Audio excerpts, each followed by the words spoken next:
আজকে চলে আসলাম গুলশানের সেই ভাইরাল ফুচকা ট্রাই করতে। এইটা এতই বেশি ভাইরাল যে 3 থেকে 5 লেয়ারের সিরিয়াল থাকে, দেখলেই বুঝতে পারবেন। প্রায় আধা ঘন্টার আগে কোনোভাবেই ফুচকা পাওয়া সম্ভব না। আমার জীবনে দই ফুচকা খাওয়ার রুচি হয় নাই কোনো দিন, কিন্তু কি মনে করি এখান দিয়ে যাওয়ার সময় দাঁড়ায় গেলাম কে জানে। একটা দই ফুচকা একটা নরমাল ফুচকা আমার একটা দই ফুচকা ভাই। আমার লাইট মেরে খুঁজতেছে, কিন্তু আমি নিজেও জানি না আমি কই। শেষ পর্যন্ত সে যুদ্ধ জয় করতে পারছে।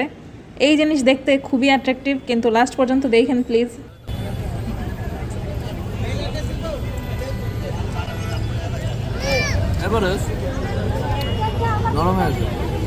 বেশ বড় সাইজের ফুচকা এগুলা, মুখে দিয়ে খালি চাবাবেন আর চাবাবেন। আমি তো এর মধ্যে দইয়ের টক ফ্লেভার ছাড়া আর কোনো ফ্লেভারই খুঁজে পাইতেছি না ভাই। যাদের এই ফুচকা খাইতে দেখবেন তারা মনে করবেন পৃথিবীর সবচাইতে ধৈর্যশীল মানুষদের মধ্যে অন্যতম। কারণ আধা ঘন্টা লাইনে দাঁড়ায় তারপর মুখে নিয়ে এমনি খালি চাবাবেন আর চাবাবেন, কোনো স্বাদ না থাকলেও খাইতে হবে।